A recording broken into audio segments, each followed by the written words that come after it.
ఇప్పుడు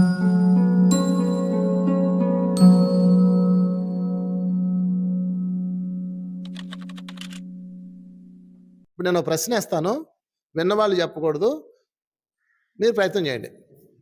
భగవద్గీత ఎన్ని అధ్యాయాలు? 18 అధ్యాయాలు. అమ్మయ్య, గ్రేట్, చాలు. అది కాదు క్వశ్చన్, ఉండండి.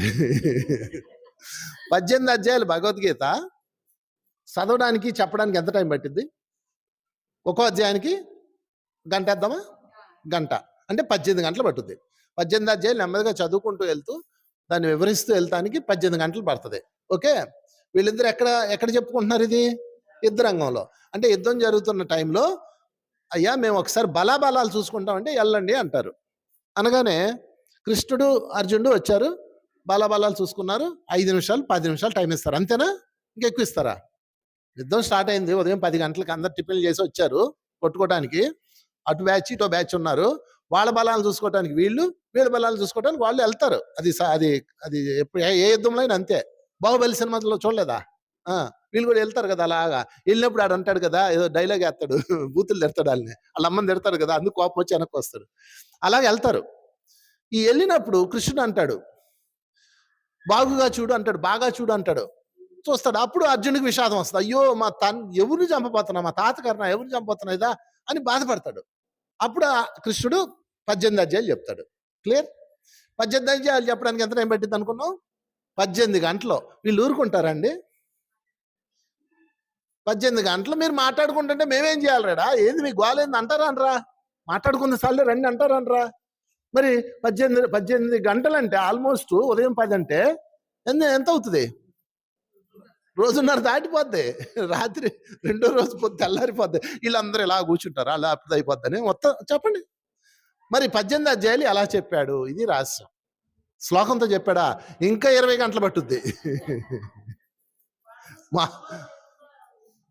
అట్లా చేయొచ్చా? ఇలా ఓం బింబిషన్ అందరినీ మా స్మృతులు లేకుండా చేసి వీళ్ళు చేయొచ్చా? అలా చేయకూడదు. విశ్వధర్మం కాదు అది. అప్పుడు వీళ్ళకి కాలం ఆగిపోతే ఇంటి దగ్గర కాలం మారిపోతుంది. ఏ యుగ పురుషుడు, ఏ భగవంతుడు మన టీవీ సీరియల్లో చూస్తాం ఇలా అంటాడు అనగానే అందరూ ఇలా ఆగిపోతారు. అప్పుడు వీళ్ళిద్దరు మాట్లాడుకుంటుంటారు. అది కదా, అలా చేయకూడదు. విశ్వనియమం అది. కాలాన్ని ఆపకూడదు. బ్రహ్మదేవుడైనా కాలాన్ని ఆపకూడదు. కాకపోతే కాలాన్ని వాళ్ళు బ్యాలెన్స్ చేసుకుని వెళ్తారు. జాగ్రత్తగా నేను చెప్తాను. ఇప్పుడు 2 అంతస్తుల బిల్డింగ్ ఉంది. ఈ అంతస్తు బిల్డింగ్స్ ఉన్నాయి. మీరేమో యువతల అంతస్తు 5వ ఫ్లోర్లో ఉన్నారు. అటువైపు అంతస్తులో 5వ ఫ్లోర్లో మీ అమ్మాయి ఉంది. 2 బిల్డింగ్స్ పక్క పక్కనే ఉన్నాయి. అంటే మధ్యలో 10 అడుగుల గ్యాప్ ఉంటుంది అంతే. మీరు గారెలు వండారు, మీ అమ్మాయికి ఇవ్వాలి. ఏం చేస్తారు? కిటికీలోంచి చెప్తారు కదా, కిందకి వెళ్ళి సెల్లార్లోకి వెళ్ళి లిఫ్ట్ ఎక్కి మళ్ళీ పైకి ఎక్కి ఇదంతా ఎందుకు అమ్మాయి ఇట్రా అని చెప్పేసి ఒక చిన్న కర్ర తీసుకొచ్చి బ్యాగ్లో పెట్టి ఇలా ఎత్తారు. ఎవరా కిటికీలోంచి ఇచ్చుకోరా? అపార్ట్మెంట్లో చేసేది ఇదే కదా. అలాగా అర్థమైందా నీకు? అలాగా ప్రతి మనిషికి 7 శరీరాలు ఉంటాయి. చెప్పండి నాతో పాటు. అన్నమయ కోసం, ప్రాణమయ కోసం, మనోమయ కోసం, ఆనందమయ కోసం, విజ్ఞానమయ కోసం, విశ్వమయ కోసం, నిర్వాణమయ కోసం. కృష్ణుడికైనా అవే ఉంటాయి, అర్జునుడికైనా అవే ఉంటాయి, నీకైనా అవే ఉంటాయి, నాకైనా అవే ఉంటాయి. ప్రతి మనిషికి ఇవన్నీ కిడ్నీస్ ఆర్గన్స్ ఉన్నట్టే అవి ఉంటాయి అన్నమాట. కృష్ణుడు ఎన్నో విజ్ఞానమయ కోశంలో డాటా ఉంటుంది. విజ్ఞానమయ కోశం ఏముంటుంది? మహావిజ్ఞానం ఉంటుంది. వాళ్ళ గత జన్మల నుంచి సంపాదించుకున్న అనంత విజ్ఞానం గుర్తుపెట్టుకోండి. మన అనంత విజ్ఞానం విజ్ఞానమయ కోశంలో ఉంటుంది. అందుకే మీరు సాధన చేసి పైకి వెళ్ళి కనెక్ట్ అయ్యారనుకో, అనంతమైన సబ్జెక్ట్ కింద దిగుతుంటుంది. అండర్స్టాండ్? ఇక్కడ కృష్ణుడు ఏం చేశాడు? అర్జునుడిని అవతల ఫ్లోర్లో ఉన్నాడు కదా అర్జునుడు విజ్ఞానమయ కోశంలోకి, తన విజ్ఞానమయ కోశంలో ఉన్న భగవద్గీతని 1 సెకండ్లో ఇట్టన్నాడు, అంతే, అయిపోయింది.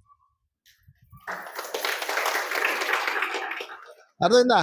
దీనికి అర్జునుడిని ఆయన చిన్న ఎనర్జీ ఇచ్చి అర్జునుడిని 5th బాడీలోకి తీసుకెళ్ళిపోయాడు.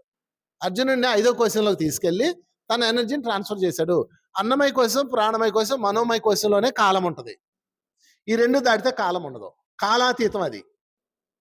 అక్కడ కర్ణుడిని చంపేటప్పుడు కర్ణుడు కూడా కాలాతీతం నుంచి మాట్లాడతాడు. భీష్ముడిని చెప్పేటప్పుడు కూడా కాలాతీతం నుంచి మాట్లాడతాడు. సూర్యుడిని అయితే ఆపలేదు. సూర్యుడిని ఏం ఆపలేదు. సూర్యుడికి అడ్డం పెడతాడు అంతే. కాలాన్ని ఆపరు, ఎవరు ఆపరు, ఆపకూడదు కూడా. ఇక్కడ ఆపితే అక్కడ ప్రాబ్లం వస్తుంది కదా, కాల పరిమితులు మారిపోతాయి. సో ఏదేమైనా అర్జునుడు కృష్ణుడి యొక్క విజ్ఞానమయ కోశంలో నుంచి డాటా తీసుకొని తన విజ్ఞానమయ కోశంలో తీసుకొని జ్ఞానం పొందాడు ఒక్క సెకండ్‌లో. దీన్ని జ్ఞానోదయము అంటారు. జ్ఞానోదయం రావడానికి ఎంతో కాలం అక్కల ఒక సెకండ్ బ్లాస్ట్ అయిపోతుందన్నమాట. అది అది ఏ క్షణం వస్తుందో తెలీదు. ఇది అర్జునుడికి యుద్ధరంగంలో వచ్చింది.